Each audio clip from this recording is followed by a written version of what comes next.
Another person going after Donald Trump. Is this a coincidence or is there some foul play involved?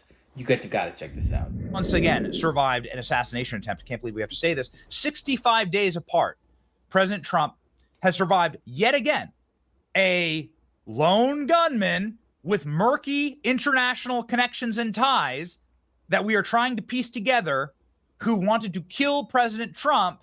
And now the feds have moved in to try and stop us from learning about this gunman and his motives. But we know so very much more about this than we do about Thomas Crooks. We're going to cover it here. It's very, very strange. Ryan Ralph is the would-be assassin's name. He is alive, and we certainly hope that the state of Florida has muscularly moved in order to lock down his testimony and all of his devices right now. This will be a treasure trove. This guy left quite a footprint online, and we know a lot about him. Speaking of leaving a footprint online, this post went viral yesterday. Donald Trump, ON2. Sadly, it's not real. It was a Photoshop, but I still thought it was great. This is the front page of the New York Post, just 65 days apart. Again, Trump targeted by gunman with AK-47.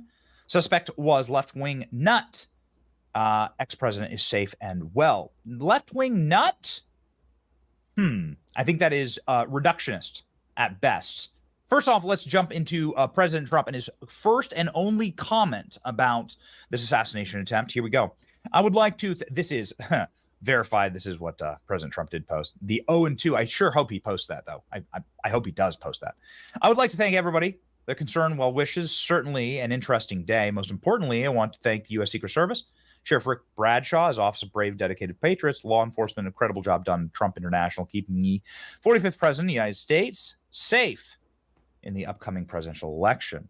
The job done was absolutely outstanding. I'm very proud to be an American. President Trump posting this and putting this up on through his spokesperson on social media, a man named Dan Scavino, is a great dude. In God We Trust. You can see here with Donald Trump's head right in front of the dais there in Congress. That's where this photo is. This shooter definitely has more of an online footprint than the first guy, but the thing is, they're wiping it clean. Facebook and Meta got completely rid of their profile. X, even with Elon Musk, they banned the account so you can't really see what he posted. Maybe I'm wrong in saying this, but I think that people need to know what this guy was thinking, what he was feeling. Obviously, the dude was mentally deranged. Was he that brainwashed with hatred? Or has our country become so fractured? Because when I go on social media now, post the second attempt on Trump's life, I see people sad. Not sad that somebody would shoot at President Trump. No. They're sad that they missed. They're sad that they didn't get a shot off. These people are mentally deranged. Something needs to be done to help heal these people. There's no doubt in my mind that the only reason that President Trump is alive is because, not because of his agents, or because of SWAT teams, or because of men with guns, or protective services who have done everything they can to not protect Trump. It's because of the hand of God. That is just a statement of fact at this point. Just a reminder that a Secret Service whistleblower said that Donald Trump's going to be executed, that this is going to happen again. This was after the first assassination attempt. They said Trump would be shot once more. The Secret Service whistleblower said this is going to happen. This is going to happen again and again and again until they eliminate the problem, which is Donald Trump. So this guy was right. This whistleblower was right. They shut this guy down internally. You know who was also right? Twice on ridiculous pretenses. They called him names. He won anyway. They impeached him twice on ridiculous pretenses. They fabricated a lot about what happened on January 6th in order to impeach him again. It didn't work. He came back. Then they indicted him. It didn't work. He became more popular.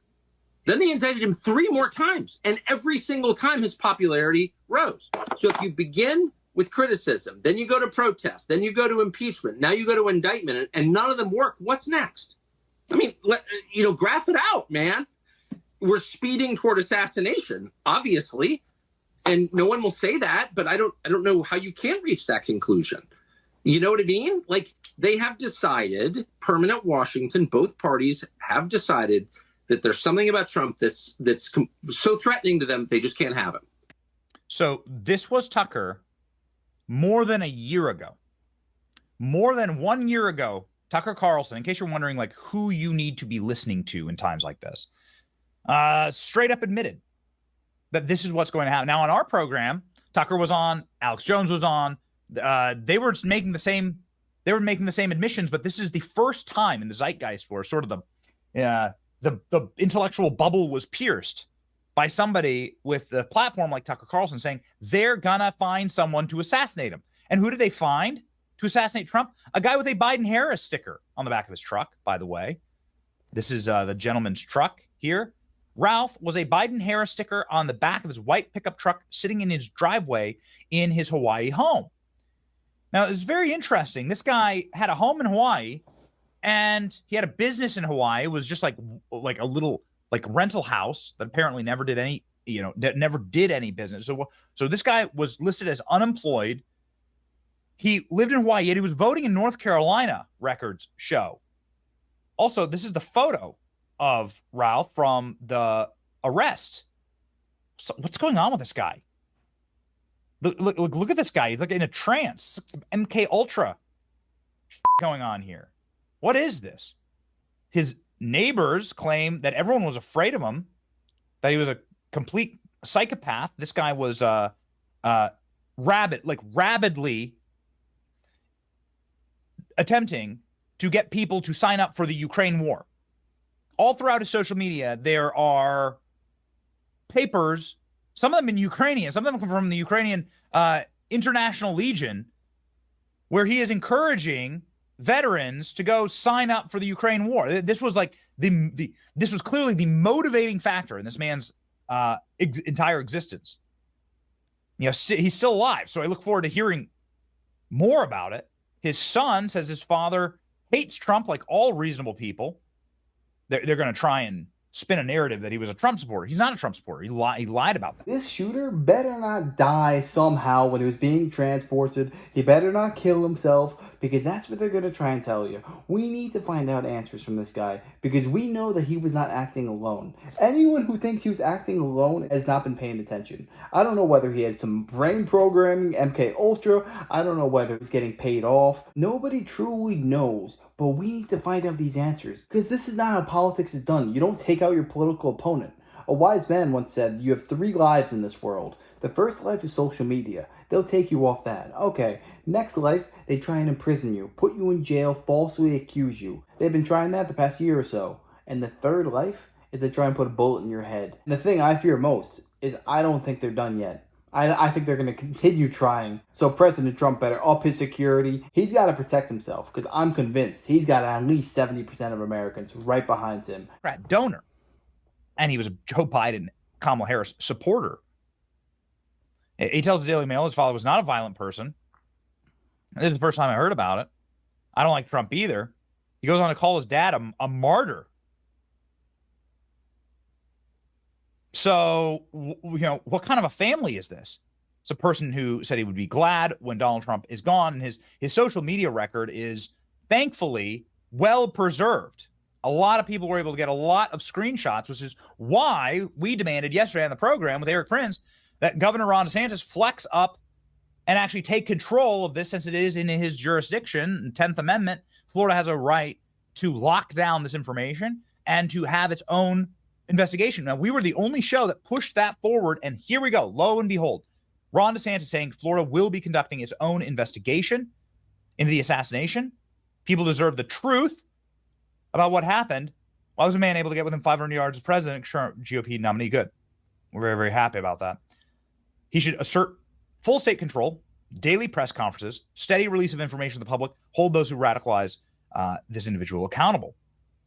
The FBI, former FBI officials asking, like, how did this guy know that Donald Trump was going to be on the golf course in the first place? We'll get into a little more of his background in just a second, but let's just take this incident at face value. This assassination attempt at face value is an inside job, because Donald Trump did not have this on his schedule. He followed Donald Trump's schedule very, very closely. There's only 3 possible answers. He guessed and got very lucky. Nope. He conducted surveillance on Trump, which would be exceedingly hard, because Donald Trump moves about and moves very, very quickly, and they don't announce where Trump's going, right? followed him to the golf course, or he had inside information about Trump's schedule. Now, the surveillance thing doesn't make any sense because you can't follow a presidential motorcade. Try. Don't actually try. You're not allowed to follow. If there are cars that are trailing presidential motorcades, guess what happens to you? Sir, why exactly are you following us? This is not. Have you ever seen Donald Trump's motorcade? It's like 400 cars long. The guy's not going to be able to like go follow Trump around. You can't do that, right? They mark you immediately as suspicious, or he had inside information about Trump's schedule. The last answer is scary. The implications that another person is involved. So who was he communicating with? Who's funding Ralph? Asked Robbie Starbucks. He has enough money to drop his life and go to Ukraine for 6 months? Where's the money coming from? It's not cheap to get to Ukraine. How do you pay for his AK-47? Where did he get it?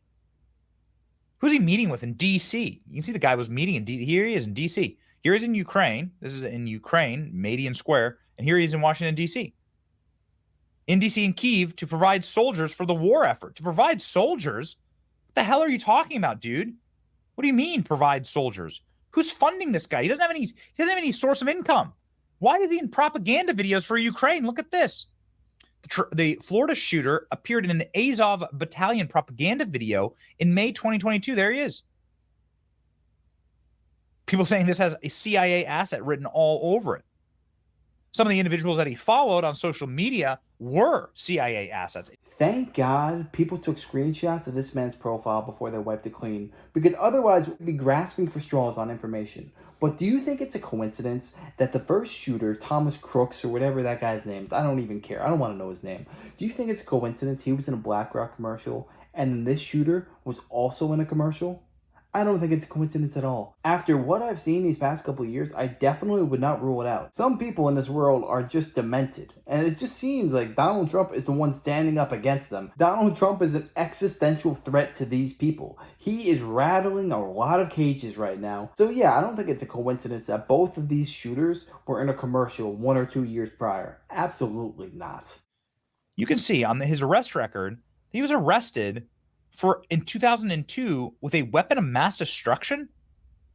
What does that mean? And he got probation? What do you mean a weapon of mass destruction? Like a recording of Kamala Harris's laugh? No, I mean it's 2002, right? Like this is something that is this is a very different timeline here. This is right after 9/11. He has this. Look at this. Possession of a weapon of mass destruction. What the hell is that? Look at all of these crimes. Look at all of these crimes. Vehicle theft, driver's license, resisting an officer, stolen goods. And then he's somehow allowed to vote? Something's super off with this story. Ryan Ralph, the latest would-be Trump assassination, has an extensive criminal background, 100 criminal filings, including being charged with a weapon of mass destruction. How did he get an AK-47 while traveling back and forth to Ukraine recruiting Afghan fighters? Oh, and early evidence seems to indicate that Ralph may have been voted on the Democrat ballot in North Carolina 6 months ago, which is odd considering his criminal history and his full-time residence in Hawaii. So what the hell is going on with this guy? New York Times and other left-wing publications have profiled the guy extensively. They write about him. Legion is with Legion growth stalling. Ryan Ralph, a former construction worker, is seeking recruits of Afghan soldiers who fled the Taliban. Mr. Ralph spent several months in Ukraine last year, planned to move them, in some cases illegally, from Pakistan to Iran to Ukraine. He said dozens have expressed interest. Wait a second, so this guy's moving like Afghanis to Ukraine? What the hell is going on? Like, what the hell is this? Who's paying for this?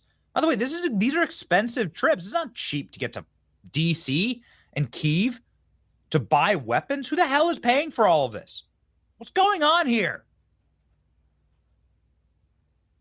This is crazy, man. This guy's obviously nuts, but like, you know, who's operating this guy? After seeing all this information, and I'm sure there's going to be mountains more piling in the next couple of days, I see only 2 reasons on why this guy did what he did. Number 1, He is just so brainwashed by what they say on CNN, MSNBC, and he truly believes Trump is going to destroy America, and he loves Ukraine more than the United States. That's option one, but I really don't think that's the case. I think it's number two. I think he was instructed to do this, and he just follows their orders like a little sheep, and he's got no brain of his own, he's got no money, yet he goes all these places, has an AK-47 somehow. He was either brainwashed and manipulated by MKUltra and the CIA, or he was just paid. But I think he was brainwashed, because when I look into that man's eyes, I just see an empty soul. I don't see anyone behind that. But the thing that's concerning me the most is I think it's also a leak in Trump's inner circle. Who is the one leaking Trump's whereabouts? Trump needs to look at every person in his circle and reevaluate. Look at them again, because it seems like that's the only logical conclusion on how he knew Trump would be at the golf course. This shooter better not turn up dead somehow, because he's got some answers and we need to extract them soon. But yeah, let me know your thoughts on this down below. What do you think the deal is with this entire situation? Do you think he's linked with the first shooter? You think they were both hired assets? Or you think they were both independent lone gunmen? Let me know. I'd love to hear your thoughts on that. And if you enjoyed, make sure to smash that like, comment, subscribe, and wish you guys nothing but the best.